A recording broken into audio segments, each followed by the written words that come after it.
옛날 중국의 어느 한 마을에 시골에 살던 노인이 이제 큰 성읍에 볼 일이 있었던 관계로 나귀를 타고 가는 중에 어느 집 앞에 이 세상에서 장기를 제일 잘 두는 사람이 사는 집이라는 그러한 깃대가 꽂혀 있는 걸 보고선 문을 두드렸다고 합니다.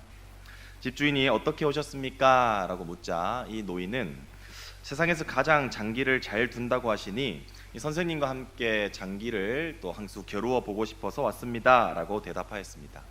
그랬을 때 그 젊은 주인은 우리가 그냥 하면 재미가 없으니까 우리가 진 사람이 20냥을 내는 것이 어떻겠습니까? 라고 그렇게 제안을 하자 노인도 좋습니다 라고 받아들였습니다.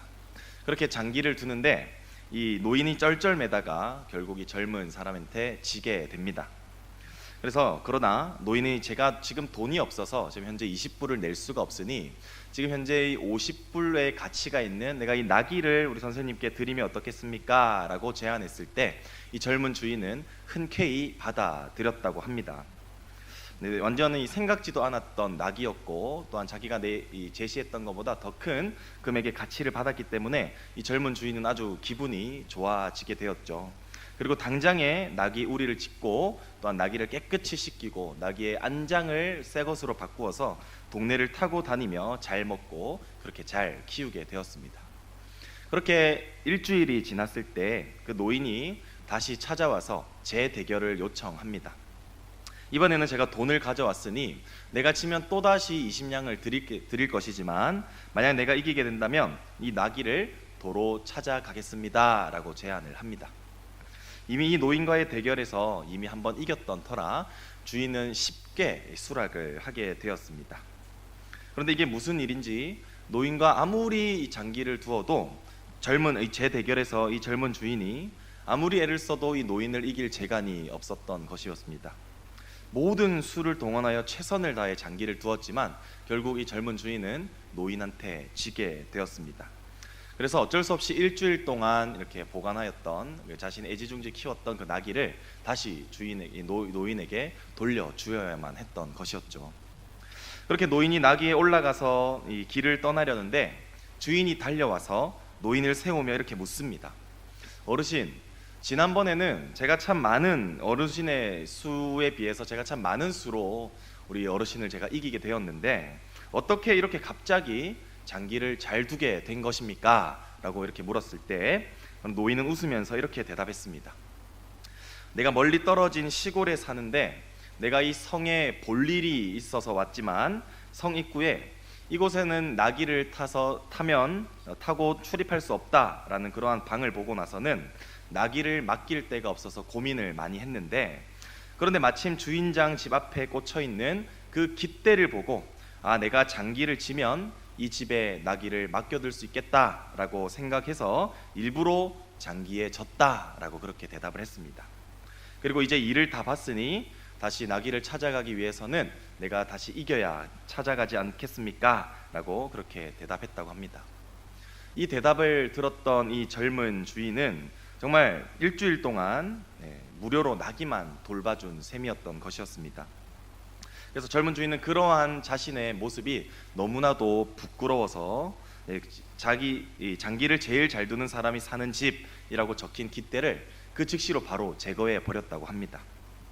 만약 이 젊은 주인이 자신이 겸손하여서 깃대를 문 앞에 걸어두지도 않았다면 겸손하였다면 이 깃대를 문 앞에 걸어두지도 않았을 것이고 이로 인해 남의 당나귀를 일주일간 무료로 돌봐줄 필요도 없었을 것이며 또한 그 노인으로부터 부끄러움을 사는 일도 없었을 것이죠. 곧 이 젊은 주인에게 요구되어야 했던 그런 태도는 바로 겸손함이었다라는 것입니다. 우리가 오늘 함께 읽었던 본문 역시나 이 누가복음에만 나오는 특수한 비유의 내용 중에 하나인데요. 예수님께서는 이 젊은 주인과 같이 그 당시에 정말로 교만하며 살아갔던 그 바리새인 이 지도자들에게 부끄럽지 않은 하나님의 백성으로 살아가기 위해서는 어떤 자세로 살아가야 하는가에 대해서 비유로 말씀하신 부분을 우리가 함께 읽었습니다. 우리가 이 비유를 정말 잘 살펴봄으로써 하나님께로부터 택함받은 백성된 우리는 정말 어떤 자세와 어떤 태도로 이 세상을 살아가야 할까에 대해서 우리가 두 가지를 통해 살펴보려고 합니다. 그 가운데 첫 번째는 하나님께 택함 받은 백성들은 아까 말씀드린 대로 겸손하게 살아야 된다라는 것입니다. 바리새인에게 식사 초대를 받은 예수님께서는 현재 식사 자리에 초대받은 사람들이 서로 높은 자리에 앉기 위해서 정말 싸우는 모습을 보게 되셨습니다. 그리고 예수님께서는 그들에게 청함받은 자는 겸손하게 살아야 할 것과 그렇지 않은 자들의 최후에 대해서 이렇게 적절한 비유를 사용하시면서 이렇게 알려주고 계시는데요. 우리 8절과 9절 말씀을 보시면요, 내가 누구에게나 혼인잔치에 청함을 받았을 때에 높은 자리에 앉지 말라. 그렇지 않으면 너보다 더 높은 사람이 청함을 받은 경우에 너와 그를 청한 자가 와서 너더러 이 사람에게 자리를 내주라 하리니 그때 내가 부끄러워 끝자리로 가게 되리라 라고 말씀하고 계십니다. 여기서 이 혼인잔치에 초대받은 손님은 바로 율법교사와 바리새인들이었습니다.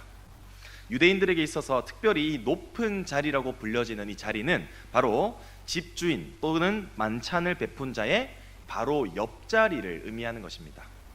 그래서 주인과 가까운 자리에 앉을수록 그 초대된 손님의 지위는 명예로운 것이었기 때문에 서로 자신이 누구인가에 대한 이 강력한 어필을 통해서 바로 상석에 앉으려고 자랑하며 경쟁하였던 모습을 예수님께서 보셨던 것이었습니다. 왜냐하면 높은 자리는 선착순으로 앉을 수 있는 것이 아니라 바로 일반적으로 지위의 높낮이에 따라서 혹은 평판 또는 연령에 따라서 이 좌석의 순위가 결정되기 때문이죠. 그렇다면 유대인들은 왜 이렇게까지 이 자리에 아주 민감하게 반응을 했었던 것이었을까요? 그 당시 사회의 간습은 이 사회의 지위에 대해서 아주 무척이나 존중받는 시대였기 때문입니다. 사회적 지위는 특히 이런 만찬의 자리 배열 때 분명하게 드러났습니다. 그래서 만약에 이렇게 높은 자리를 차지하게 된다면 많은 사람들이 그 상석에 앉은 자들, 그 높은 자리에 앉은 자들을 정말 우러러 보았을 것이고 많은 사람들에게 인정과 높임을 받았을 것입니다. 이와 반대로 주인과 멀리 떨어져 앉을수록 그 사람의 지위는 낮거나 평판이 낮거나 연령이 어린 사람들이라 볼 수 있으며 그 사람들은 그 모인 사람들의 관심에 밖으로 밀려나게 되는 그러한 존중받지 못하는 태도를 취급을 받기 때문에 누구든지 이렇게 높은 자리에 앉으려고 했던 것이었습니다. 그런데 만약에 이 A라는 사람이 이 높은 자리에 앉았다라고 우리가 가정해 봅시다. 그런데 시간이 흘러서 그 자리에 앉은 A보다 훨씬 더 평판이 높고 훨씬 더 유명하고 훨씬 더 높은 이 B라는 사람이 등장하게 된다면 어떻게 될까요? 이 자리라는 것은 말씀드린 대로 선착순으로 온 사람 먼저 앉는 것이 아니라 절대적으로 직위에 따라서 결정되기 때문에 그 A보다 높은 B가 오게 되면 A는 그 자리를 B에게 반드시 내어 주어야만 합니다. 그런데 높은 자리에 앉음으로써 이미 존중받았고 인정받았던 그 A가 이제는 모든 사람이 지켜보고 있는 가운데 그 자리를 내어 주어야만 했을 때 뿐만 아니라 이제 가운데에도 자리가 없어서 그 높은 자리에 앉았던 이 A라는 사람이 이제 자리가 남은 끝자리밖에 없어서 끝자리로 가서 앉아야만 하는 그러한 상황 가운데에 그 사람의 심정이 어떠하였을까요? 사회적 지위를 존중하는 시대에서 아마도 그 사람은 정말 많은 수치심과 부끄러움을 경험할 것입니다. 결국 예수님께서는 사람이 자기 자신에 대한 그러한 교만하지 않는 것이 바로 자신에게 유익한 것임을 이런 자리를 통하여 비유를 말씀하고 계시는 것이죠. 우리 성경에도 자신을 높이려 했던 자들에게 일어난 일들에 대해서 이 기록된 많은 이 예시들이 있습니다.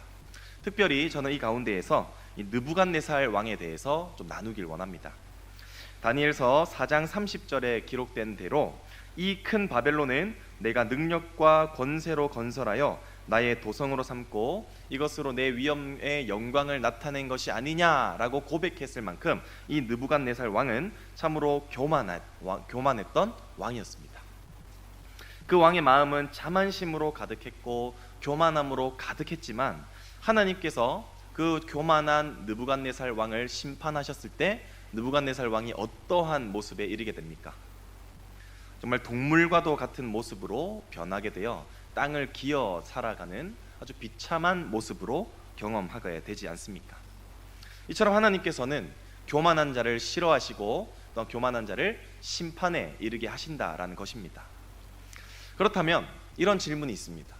왜 하나님께서는 이처럼 교만한 자를 싫어하실까?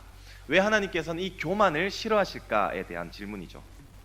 왜냐하면 이 교만이라는 것은 바로 하나님을 의존하고 순종하기를 거부하게 만들고 또한 자기에게 영광을 돌리게 하는 그 죄의 근원이자 본질이기 때문입니다. 교만은 우리를 걸려 넘어지게 하는 바로 사탄으로부터 나오게 되었던 것입니다. 실제로 사탄은 아담과 하와에게 하나님과 같이 되고 싶어 하였던 그들의 열망을 주입시켰고 그 결과 교만에 의해서 인간들이 타락하게 되는 정말 그러한 비참한 일이 일어나게 되었지 않습니까? 그렇기 때문에 시편과 지혜서에서는 끊임없이 인간의 교만에 대해서 일괄적으로 경계하고 있으며 뿐만 아니라 선지서에서는 계속해서 교만한 모습으로 하나님을 떠나 살아가고 있는 이스라엘 백성들을 향해 이 교만과 오만이 그들의 심판이 원인이 될 것임을 끊임없이 선포하고 회개하라 말씀하고 있는 것입니다. 곧 잠언 16장 18절에서 경고하듯이 교만은 바로 패망의 선봉이 되는 것이죠. 그렇기 때문에 예수님께서는 차라리 정반대의 행동을 하라고 권고하고 있는데요. 우리 10절 말씀에 우리 하이라이트 친 부분만 같이 한번 읽어보도록 하겠습니다. 때에 차라리 가서 끝자리에 앉으라. 그렇습니다. 곧 끝자리에 앉으라라고 말씀하고 있는 것입니다. 만약 어떤 사람이 이 잔치의 집에 초대가 되어서 되었는데 스스로 오자마자 끝자리를 자처하여 앉게 되면 그 집주인은 아마도 다르게 반응할 것이라는 것이죠. 그 주인은 그 끝자리보다도 훨씬 더 높고 훨씬 더 그 나은 자리로 앉으라고 제공하게 될 것입니다. 그러면 그 사람은 부끄러움을 당하는 대신에 어느 정도의 높임을 받는 그 자리에 앉아서 모든 사람들 앞에 정말 동등한 모습으로 대우를 받게 될 수 있는 것이죠. 이 원리를 따라서 예수님께서는 이 택함받은 하나님의 백성들이 살아가야 할 자세를 바로 겸손함에 따라 살아가야 한다라고 우리에게 가르쳐주고 있는 것입니다. 우리 사랑하는 성도 여러분, 교만의 반대인 이 겸손이라는 것은 남을 존중하고 또한 자기를 내세우지 않는 태도를 뜻합니다. 겸손에 대한 예수님의 가르침은 가장 중요한 가르침 가운데 하나입니다. 뿐만 아니라 신약 전체에서 계속적으로 나타나고 있는 주제라고 말씀드릴 수 있습니다. 따라서 겸손은 하나님의 백성들에게 가장 요구되어지는 그 신앙의 덕목이라고 말할 수가 있는 것이죠. 반대로 높아짐은 오직 하나님께로부터만 주어질 수 있다라는 사실입니다. 왜냐하면 우리는 하나님 앞에서 그 누구도 높임받는 자리에 스스로 서 있을 수가 없기 때문이죠. 우리는 때때로 승진을 위해서 혹은 명예를 위해서 혹은 우리가 높은 사람이 되고 싶기 위해서 권력을 가진 사람들에게 때로는 우리의 비위를 맞추어야 할 때도 있었을 것입니다. 그러나 하지만 우리 구원받아 하나님의 택함을 받은 우리 하나님의 백성들은 높은 자리를 차지하기 위해 인간적인 방법으로 애쓸 필요가 없다라는 것입니다. 왜냐하면 겸손한 자를 하나님께서 높여주시기 때문이죠. 이는 사무엘상 2장의 한나의 기도에서 명확하게 우리에게 말해주고 있는데요. 우리 같이 한번 읽어보도록 하겠습니다. 우리 하이라이트 친 부분만 같이 한번 읽어보도록 하겠습니다. 여호와는 가난하게 주기도 하시고 높이기도 하시는도다. 가난한 자를 기족들과 함께 하시며 영광의 자리를 차지하게 하시는도다. 아멘. 이처럼 우리 하나님께서는 교만한 자를 단숨에 철저하게 낮추시는 분이시지만 반대로 겸손한 자는 우리가 노력하고 우리가 선택한 그 결과보다도 훨씬 더 높은 자리로, 훨씬 더 선한 자리로 우리를 들려 올려주실 수 있는 능력이 있으신 분이라는 사실을 우리가 기억하며 살아갈 수 있기를 소원합니다. 그래서 하나님께서 우리를 높여주시면 비로소 영광스러움을 얻게 되는 것입니다. 그런데 우리가 겸손하게 살아가는 것이 우리의 마음처럼 쉽지가 않습니다. 참 힘든 일이죠. 왜냐하면 겸손은 우리 자신이 가지고 있는 그러한 바람이나 성향과는 정반대의 모습이기 때문이죠. 이곳에 모인 우리 모든 성도님들도 누구나 자신의 업적에 대해서 자랑하고 싶고 또한 인정받고 싶고 정말 드러나고 싶은 마음이 누구나 있을 것입니다. 하지만 그럴 때마다 우리가 이 바울의 고백을 한번 떠올려 보면서 이 겸손함을 계속해서 추구했으면 좋겠습니다. 우리 고린도후서 12장 9절인데요. 우리 바울의 고백과 같이 바울의 고백이 나의 고백이라는 마음으로 우리 한번 같이 읽어보도록 하겠습니다. 나에게 이르시기를 내 은혜가 내게 족하도다. 이는 내 능력이 약한 데서 온전하여짐이라 하신지라. 그러므로 도리어 크게 기뻐함으로 나의 여러 약한 것들에 대하여 자랑하리니 이는 그리스도의 능력이 내게 머물게 하려 함이라. 아멘. 바울은 하나님의 그 능력이 나에게서 온전해질 수 있었던 그 원인이 바로 나의 약함으로 인함이다 라는 사실을 깨닫고 더 이상 자신의 지식과 출생을 자랑하지 않습니다. 이제는 바울은 자신의 약함만을 자랑할 뿐이죠. 바울의 겸손함을 통해 하나님께서 바울을 훨씬 더 높은 자리로 인도해 주셨기 때문입니다. 내 안에 교만한 마음이 들 때마다 우리는 더욱더 끝자리를 향해 나아가시고 또한 하나님은 겸손한 가운데 일하시는 그 하나님이심을 우리가 기억함으로써 우리가 살아갈 때 오히려 우리가 하나님으로부터 높임을 받고 영광의 자리를 차지하게 되시는 우리 모든 성도님들이 되시기를 간절히 소원합니다. 그리고 마지막으로 두 번째는 하나님께 택함 받은 백성들은 또한 자비를 베푸며 살아갈 수 있어야만 한다라는 것입니다. 12절을 보시면 벗이나 형제나 친척이나 부한 이웃을 청하지 말라. 두렵건대 그 사람들이 너를 도로 청하여 내게 갚음이 될까 하노라 라고 말씀하고 계시죠. 예수님께서는 청한 자가 초대한 이 사람들이 대부분 귀인들이었음을 보았습니다. 그러니까 헬라 로마 사회 당시에는 부자는 부자끼리 또한 유식한 사람들은 유식한 사람끼리 영향력 있는 사람들은 당연히 영향력 있는 사람끼리 이렇게 끼리끼리 교제하는 것이 일반적인 사회의 문화였기 때문이었습니다. 그러나 이처럼 이 끼리끼리의 교제를 나누다 보면은 나중에 자신도 내가 먼저 초대를 했으니까 이 사람도 나를 초대하겠지라는 그러한 기대를 품게 됩니다. 왜냐하면 그들은 식사를 대접할 만한 재력이 있기 때문이죠. 그러나 이런 식의 대접은 하나님께로부터 칭찬받는 대접이 아닐 뿐더러 남들에게 대접을 받음으로써 이미 그들은 그 상을 이미 받은 자가 되는 것입니다.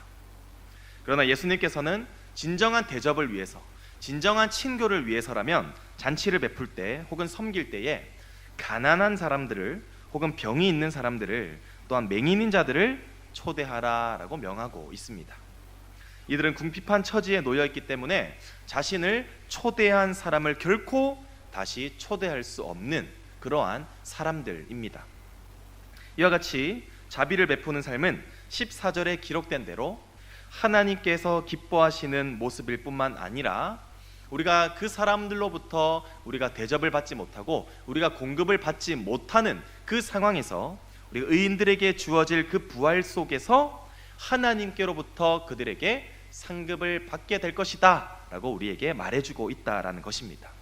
곧 사람에 의해서 대접받지 못한 자들은 그것이 하나님께로부터 부활 이후에 주어질 놀라운 상급을 직접 공급해 주시리라는 그 믿음을 가지고 다 가난한 자들에게 한없이 자비를 베푸는 삶을 살아가라 라고 말씀하신 것입니다.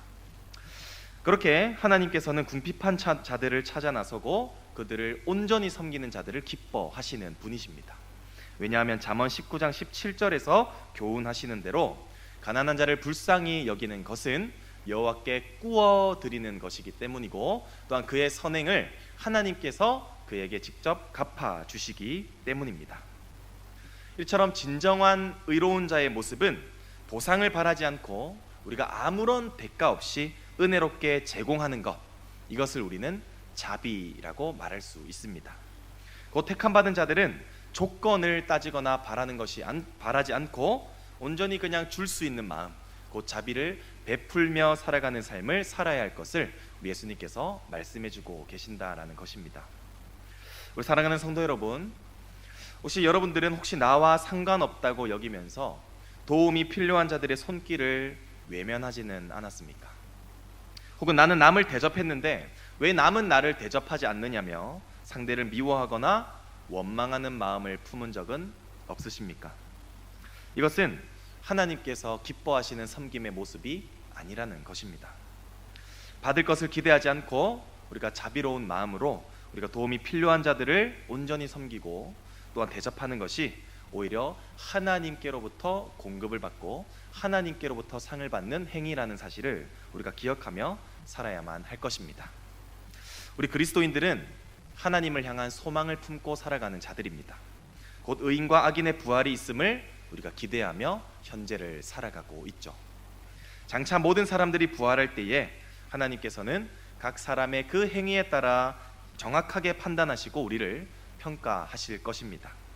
그때 하나님께서는 자비롭고 관대한 행위를 베풀며 살아갔던 사람들에게 분명한 상을 주실 뿐만 아니라 웨스트민스터 대요리문답 90문에 적힌 바와 같이 그 모든 죄와 비참으로부터 영원히 해방되어 우리가 기쁨으로 충만해질 뿐만 아니라 그리스도와 완전하게 누릴 그 온전하고도 충분한 교제를 우리가 영원토록 그 천국에서 누리게 될 것임을 우리가 소망하며 기억하며 살아야만 한다라는 사실입니다. 우리 사랑하는 성도 여러분, 이제 말씀을 정리하고자 합니다. 하나님의 백성으로서 가져야 할 자세는 이 겸손과 자비임을 말씀드렸습니다. 이 두 가지는 그리스도인들에게 있어서 매우 중요한 요소임에 틀림없습니다. 우리가 구원받을 수 있었던 이유는 바로 하나님의 그 자비하심으로써 아무런 조건 없이 우리 죄인이었던 우리를 단지 사랑하여 주심으로써 예수 그리스도를 이 땅에 보내어 주셨던 것과 또한 예수님의 그 겸손하심으로 인한 그 성육신하심으로 하나님의 뜻에 따라 순종하며 십자가에 달려 죽으심으로 말미암아 우리의 모든 죄를 사하여 주셨기 때문에 우리가 구원받았다라는 사실을 우리가 기억해야만 할 것입니다. 우리가 이 하나님의 성품, 우리 이 예수님의 성품을 우리가 본받아서 우리 역시나 겸손하게 행동함으로써 우리가 다른 사람들을 세워주고 높여주고 나를 남보다 더 낮게 여기고 남을 더 높게 여기는 그러한 삶을 우리가 살아가는 것, 이것은 결코 손해가 아니라는 것입니다. 또한 우리의 어려운 처지에 놓인 사람들에게 우리가 조건 없이 우리가 자비를 베푸는 것도 결코 손해가 아닌 것입니다. 오히려 하나님께서는 이런 모습을 보시고 우리의 모습을 기뻐하심으로써 겸손한 자를 높여주시고 자비를 베푼 자들을 향해 하나님께서는 분명히 갚아주실 것이기 때문입니다. 우리의 겸손함과 그 자비함을 우리의 삶의 원리로 삼아서 우리가 예수님의 그 가르침에 순종하며 살아가실 때에 하나님을 기쁘시게 하는 삶, 또한 높임을 받는 삶, 갚음을 받는 삶을 우리가 하나님께로부터 제공받게 되는 그러한 귀한 삶을 살아가시는 우리 신평로교의 모든 성도님들이 되시기를 간절히 소원합니다. 기도하겠습니다. 참 좋으신 하나님 아버지, 주님의 은혜와 사랑을 감사합니다. 하나님 아버지, 우리는 때로는 정말 높은 자리에만 앉으려고 했고 우리가 때로는 인정받거나 또한 자랑하고 싶은 그러한 교만한 마음에 우리의 마음이 사로잡힘으로 우리가 그렇게 대접받길 원하는, 인정받길 원하는, 자랑하고 싶길 원하는 그러한 마음으로 우리가 지금까지 살아왔지는 않습니까? 그러나 하나님 아버지, 교만은 우리 하나님께서 너무나도 싫어하는 삶의 모습이며 정말 그 예수 그리스도의 그 성육신하심으로 하나님의 그 뜻에 따라 정말 겸손하게 십자가에 달려 죽으신 그 예수님의 겸손을 우리가 본받아 겸손한 자의 모습으로 살아갈 수 있기를 소원합니다. 뿐만 아니라 하나님의 그 자비하심으로 죄인이었던 우리를 구원하셨던 그 마음과 같이 우리가 하나님의 그 자비를 본받아 우리도 남을 섬기는 데 있어서 아무런 대가 없이 바라는 것 없이 정말 자비를 베푸는 삶을 살아갈 수 있기를 소원합니다. 우리가 그렇게 살아가는 것이 순간순간으로는 우리가 손해를 당하는 삶이고 우리가 손해보는 삶이라 여겨질지 모르겠지만 우리 결국 하나님께서 우리 의인들의 부활을 통하여 그 모든 것들을 정말 한량없이 다 우리 하나님께서 갚아주실 것을 우리가 믿으며 우리 그것을 바라보며 우리가 자비와 겸손의 모습으로 이 세상을 살아가는 우리 모든 신평일로 교회 성도님들 될 수 있도록 하나님 축복하여 주시옵소서. 주님께 감사드리옵고 지금도 살아계시는 우리 구주 예수 그리스도의 이름으로 간절히 기도드립니다. 아멘.